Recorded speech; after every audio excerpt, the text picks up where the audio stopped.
بسم الله الرحمن الرحيم. الحمد لله رب العالمين، والصلاة والسلام على محمد وعلى آله وصحبه ومن اقتفى بسنته واقتفى أثره إلى يوم الدين، ثم أما بعد. خوشویستان، السلام عليكم ورحمة الله وبركاته. خوای گەورە پشتیوان و یارمەتی دەرمان بێت بەردەوامین لەسەر ڕاوەکردنی کتێبی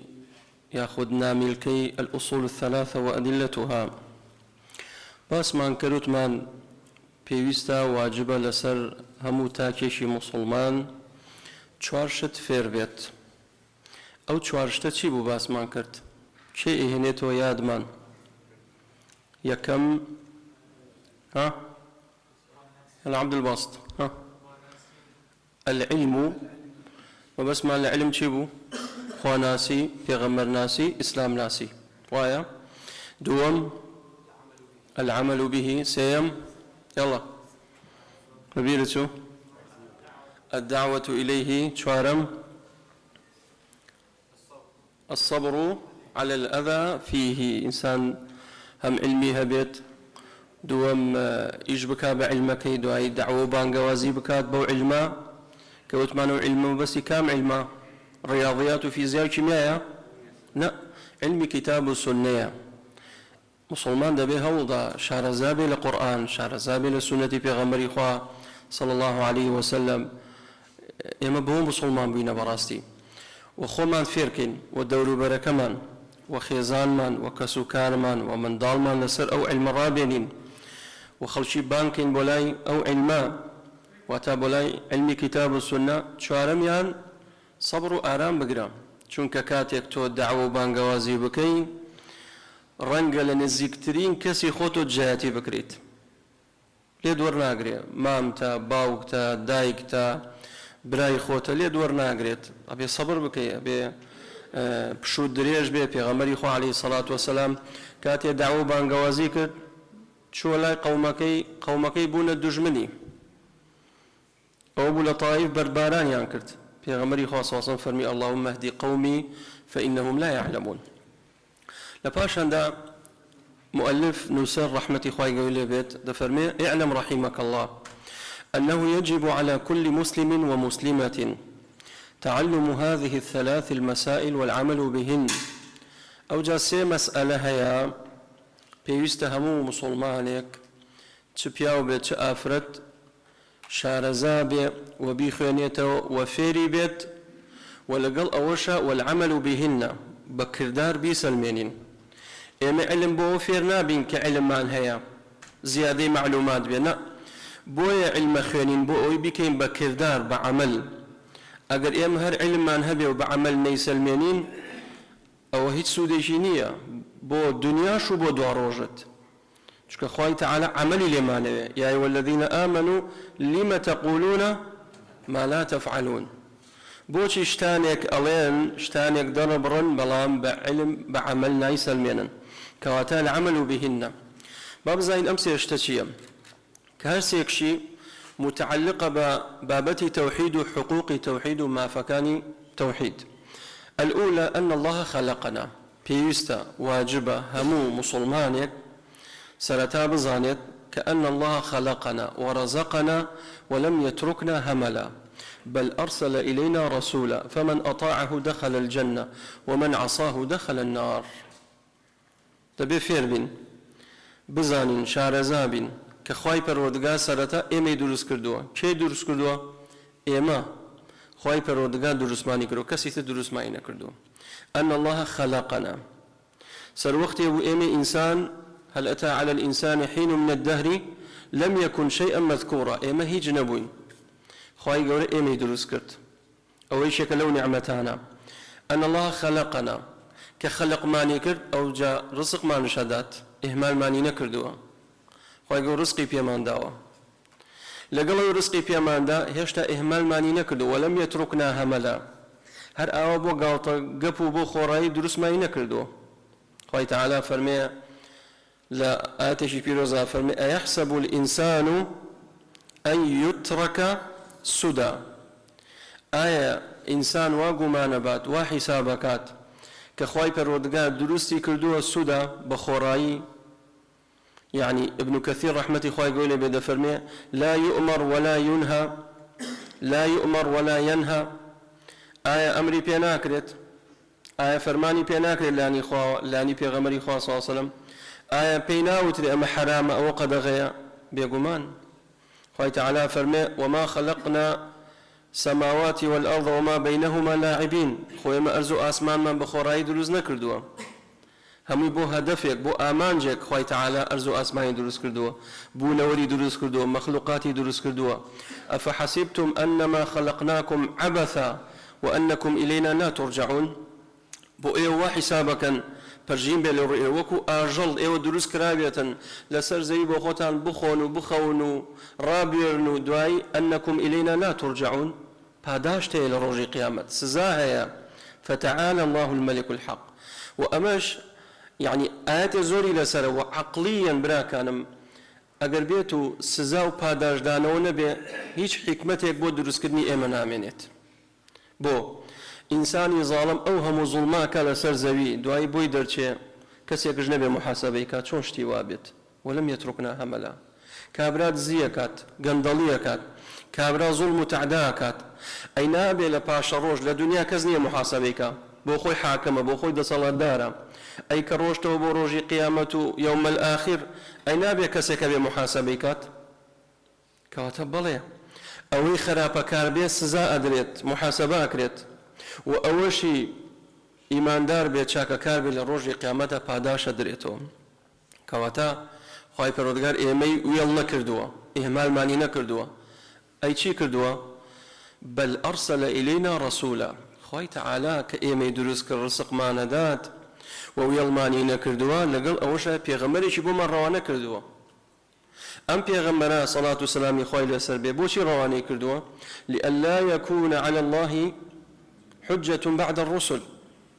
أم بيغمرنا بوهاتون أن تقولوا يوم القيامة إنا كنا عن هذا لغافلين نلين ولا لروج قيامة ديش ما نبيستو وكزناهاتو نصيحة آموشغاري ما بكا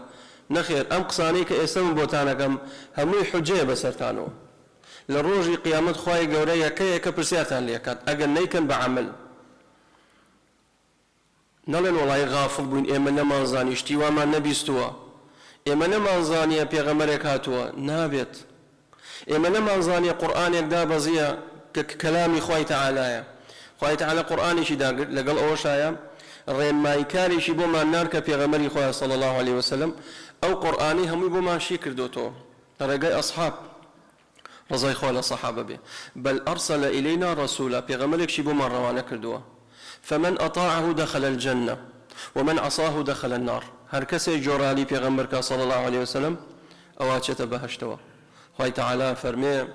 ومن يطع الله ورسوله فقد فاز فوزا عظيما قورترين فوزش بهشتكي خوي تعالى لآيات اجتدى فرمي ومن يطع الله ورسوله يدخله جنات تجري من تحتها الأنهار وذلك الفوز العظيم هر کسی جورالي پیغمبر خوي صلى الله عليه وسلم بهشت شاوروانيتي وهر كسيكش معصيته سربيتي بيغمري خوابك عليه الصلاة والسلام أو الدوزخ شاورواني بيت خوي تعالى فرمي ومن يعص الله ورسوله يدخله نارا هر كسيك جرالي خو بيغمري خوانك صلى الله عليه وسلم سربيتي عمك أو خوي تعالى سزاد أبو أغري دوزخ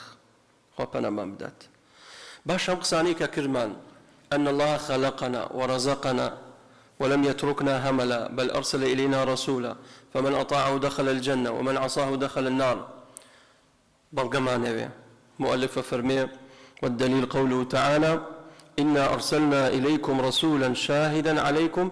كما أرسلنا إلى فرعون رسولا فعصى فرعون الرسول فأخذناه أخذا وبيلا أي أخذا شديدا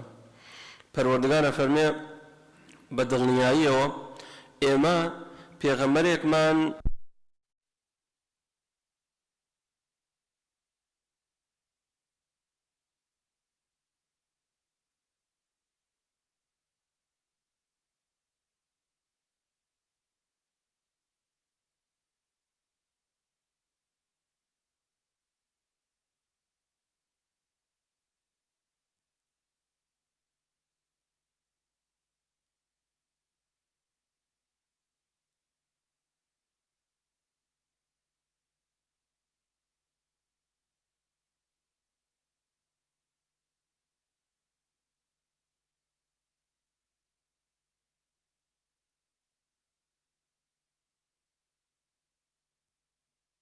پاشا و مەلیک لەو سەردەمە پیانەوە چی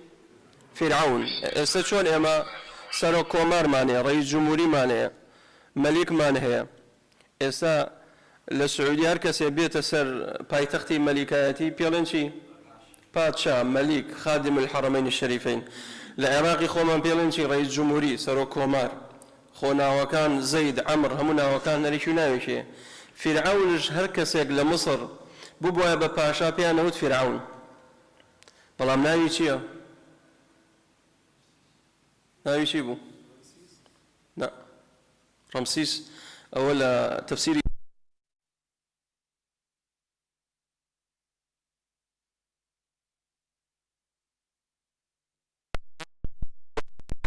هاتووە پێغەمبەری خوا صلی الله علیه و سلم فەرمێ فرعون ناوی مصعب کوڕی ولید بووە ناوی مصعب بووە مصعب بن ولید كما أرسلنا إلى فرعون رسولا إما موسى ما نال بولاي فرعون صلاة والسلام إخوانا موسى بيت بلام شون فرعون ما ملائكة لقل موسى بيغمر كليم الله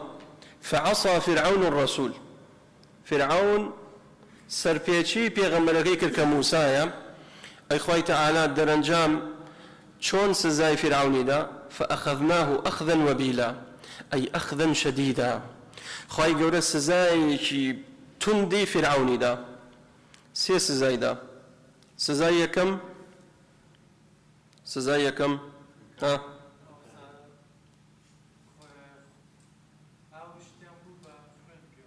ئیتر کۆمەڵی عقوبە یەکێک لەو عقوبانە طبعا خواهی تعالى فەرمێ ئێمە نۆ ئاەتمان نان بۆ بەنی ئیسرائیل حتى وبیان نەکرد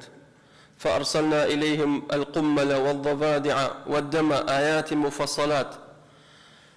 دسي أنا بربو أو همو يبو خين بل عينا كدو أبو خين أردنا لاي موسى توبة ما انكر پشیمانین داوك لا پروردگار داوايا كر چاك أبو وزعك أو جهم أقران وسدو خيجاران أو جا خواهي تعالى عقوبينات كل باران يعني كر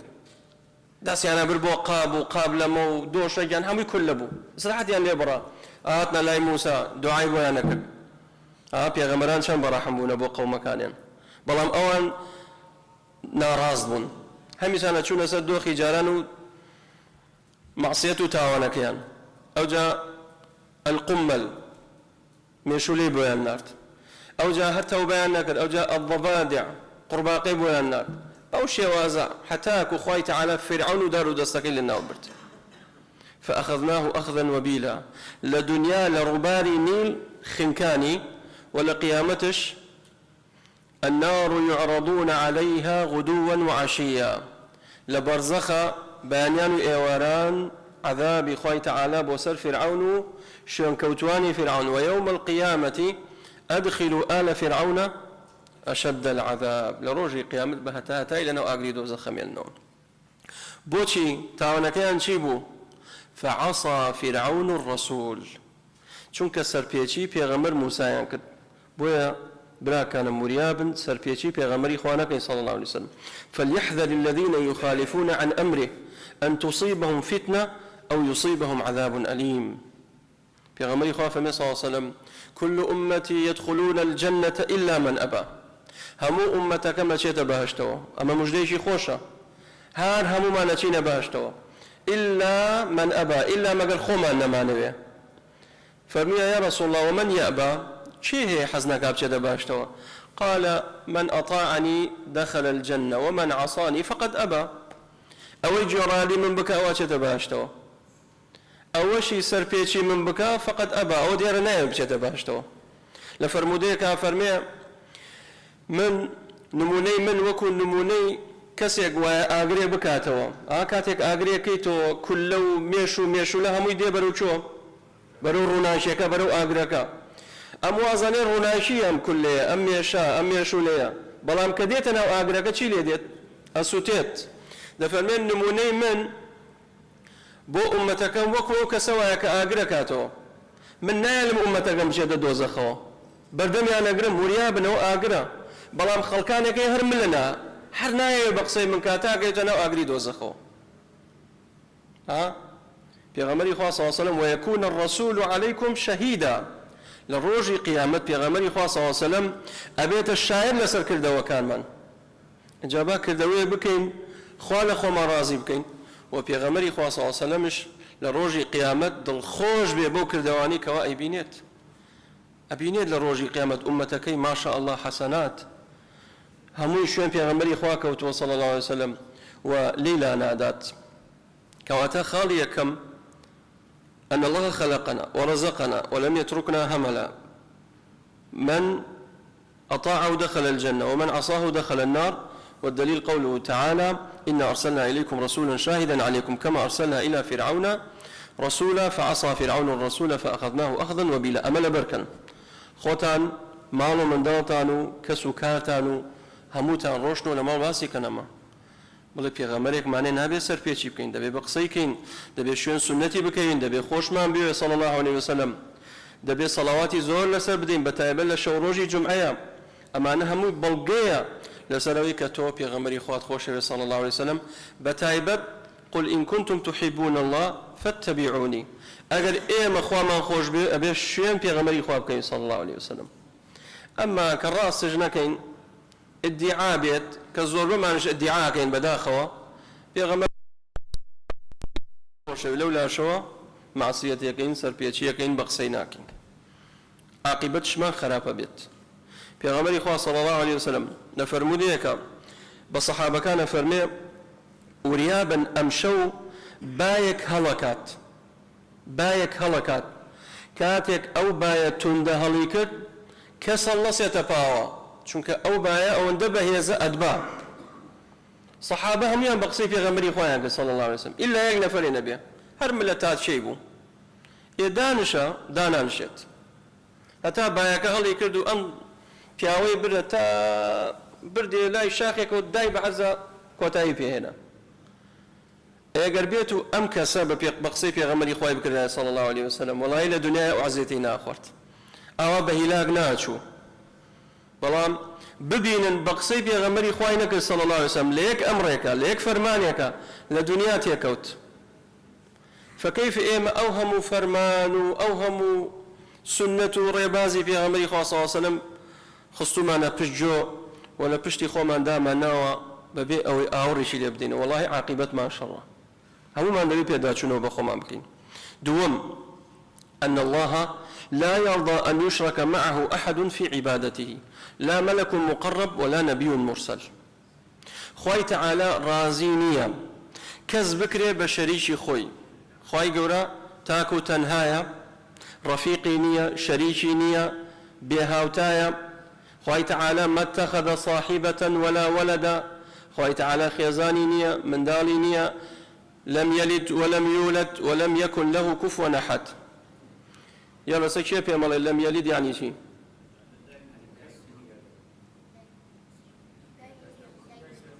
ها لكز نبوة نخير كسي لي نبوة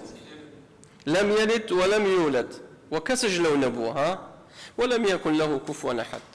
أجر خواي جورا منالي بيت أما نقصبوا خوا شو كمال أويها خواي جورا بهزو بتوانايا قهارة عزيزة پێویستی بە مناڵ نییە ئێمە لە دنیا پێویستمان بە مناڵە بۆ پێویستمان بە مناڵە ئێستا کابرا ژن دێنێت دە 12 ساڵ سێرەکەی مناڵی نابێت بە پەرۆشەوەی هۆڵە بچێ ژنێتر بێنێ بۆی مناڵی بێ بۆ دوو ڕۆژ دەچێتە ناو ساڵەوە ئەم مناڵە خزمەتی بکات کچە کوڕە دەبێ خزمەت باوکی بکات خزمەت دایکی بکات کەواتە ئینسان پێویستی بە مناڵە چونکە بۆ ئەو قووەت و هێزەی نامێنێت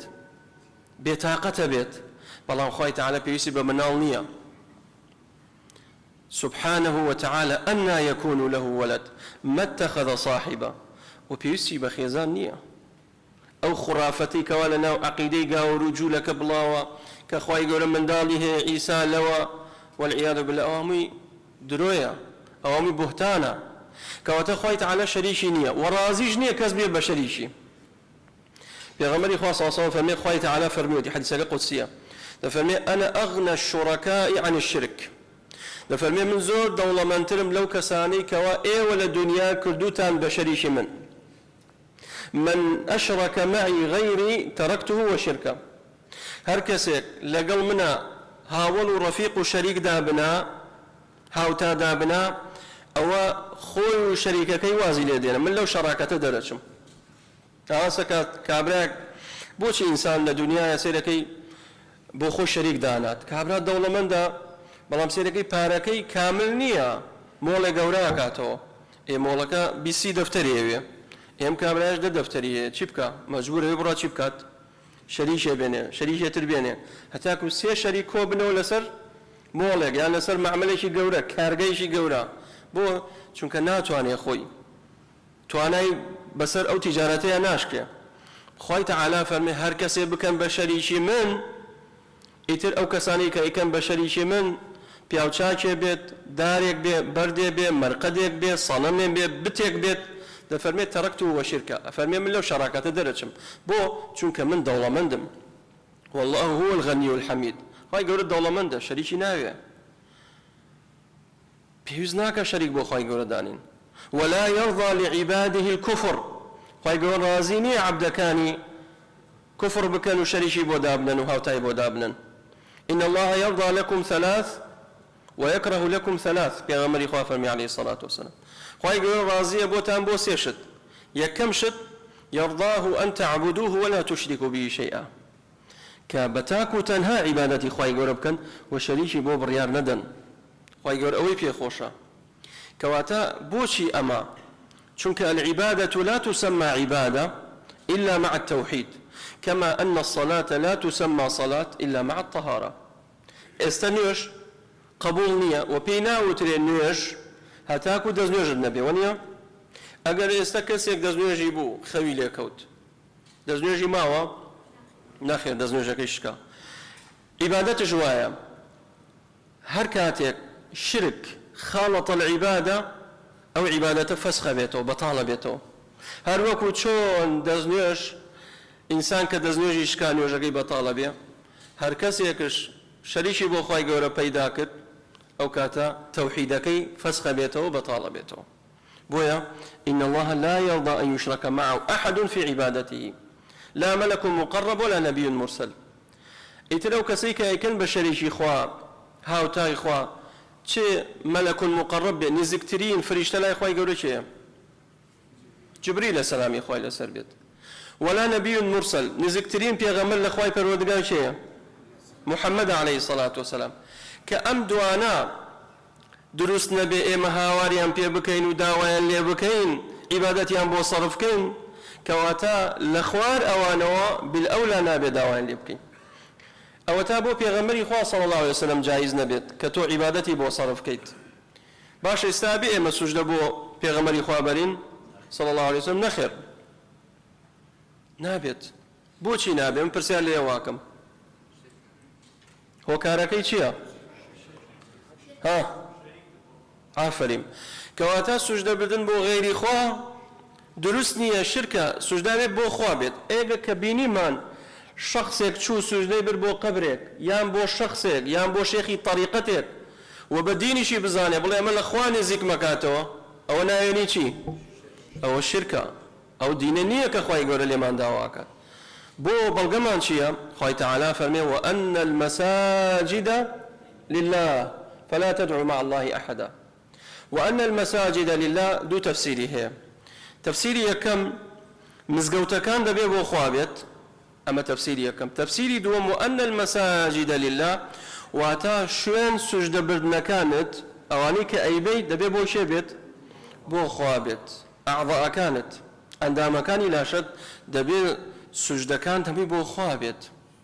ئێگە کەسێکمان بینی کڕنۆشی برد کابرا ئەچێتە لای شخصێک بۆ لای شێخێک سێرەکەی بە گاوچێ ڕوات بۆ لای قەبرەکە والعیاذ بالله ئەچێتە بەردە و قەبرێک ئاوا زەلیلە مات بووە بەڵام بۆ خوای گەورە ئاوا خوشوعی نییە لە ناو نوێژەکەیە واللهی لەو ساڵانە لە سەفەری عەمرەیە گەنجێکی مەغریبی بوویان تونسیم بینی لدرو لناو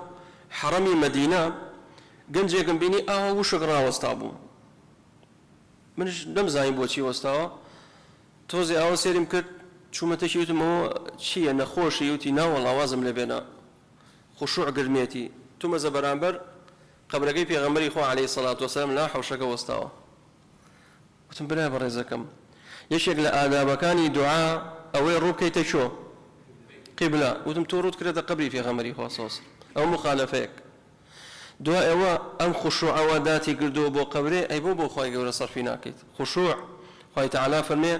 وخافوني إن كنتم مؤمنين لمن بترسن خشوع بي بس بو خوابي قد أفلح المؤمنون الذين هم في صلاتهم خاشعون خشوع بي بو خوابي في غمري خواه صلى الله عليه وسلم بلي سرور مانا قائد مانا بيشوا مانا دبي خوش مان بي دبي شويني بكوين بلام نابي عبادتي بو صرف كين نابي لي داوا بكين أم خورق كردنا وخوشك بونا ودبي بو خوابي بلا كومل مناقشات دروز بولا بين منو أوها بلام قناعتي نكت بو چونك كابرا غور پرز بو خوا پنا مامدات إنسان دبي خوا پرز بيت نابي شخص پرز بين أو تا فرمي أجر فريشتين يزكش بو أجر بيغمر يكشي مقرب بو نابي تو داوي لبكت ببزل خوا داوكي وأن المساجد لله مزقوت كان ببو خوابه مزقوت كان دبي وطهر بيتي للطائفين والعاكفين والركع السجود هذا فرمي خوي تعالى ببيغمر إبراهيم وإسماعيل هردوشان ده فرمي كعبة خاوين كانوا لشي لبتو صنم چونك لدور بشتي كعبة بتو صنم هبو لسدمي بيغمر إخوة صلى الله عليه وسلم كانت فتح مكة كرد سيسطو شصبت لدور بشتي كعبة هبو مشركة كان إعان برزق لأخوي فرودقار برو خاويني كوانا دادا كواتال لناو مزقوت جنابي قبريتي دابيت بوي بداخل بس هندي مزقوت بتايبت واني شارع جمهوري سيلكي مزقوت كان زوري قبريتي هو مخالفة أو فعلي شيبو في غمري خاصة صوم فرمي لفرموديكا ده فرمي لعن الله اليهود والنصارى اتخذوا قبور أنبيائهم مساجد لعنتي خوالا قاولوا جولك به أو أن أتشون قبري في غمرو بياو شاكا كان أن أكر بشي بمزقوت قبو مناريان بسرا درستك إيمي مسلمان نابي كسيك من ليم مرد يان خاو مزقوتكا والله ورا بينا ناو مزقوتكا وصيتي كردو نابي وصيته تنفيذ بكريت أو مخالفة لهر مزقوتك شا قبري تيدابو نابي لو مزقوتا نيوشكيت إستا نوجي جنازة ركوع سجودي تايا تينيا حكمتك ايشيا اي او شخصا مردود شو ركوع سجودي بو بيت ايجا كسيك من مرد مسلمان بين لنا ومزقود بينيجين اما ركوع السجداء بين كواتا اما السجداء ركوع من بو شبرت هو قبرا وان المساجد لله مزقود بي بو خوابه نابي بو غيري خوابه نابي كس مشارك بي لمزقود مزقودين خوايا خرافتي نابي تابه نابي قبري تابت دبي بس بو خوا دروز بكريت بو فيه رجال يحبون أن يتطهروا مزقود بو أوي ذكري خواي قولي تياب كريت مزقود بو أوي قرآني تياب خندريت مزقود بو أوي دورات وحلقات قرآني تيابت مزقود بو أوي درسي آواي تيابت مزقود بو وتار ونصيحة آموشقارية أما ما دام مزقود قد شونا وقبره استيما بيغمري خوا صلى الله عليه وسلم ألما لكاني خوتا مكان بقورستان تفرموديك فرمي لا تجعلوا بيوتكم قبورا يعني مقابر بو السنة كانت برنا مالو فرز كانت ليركت وباش السنة كانت برنا مالو بوشي فرموي مالا كانت مكان بقورستان چونك لقورستان نابي نيوش بكريت لقورستان نابي نيوش بكريت كواتا مزقوتش نابي بكري بقورستان دبي بو خوي پروردگار بيت تائر بس بيت نقطة سيما مينت هلا قريم بو حفتي داتو وصلى الله وسلم على نبينا محمد وعلى آله وصحبه أجمعين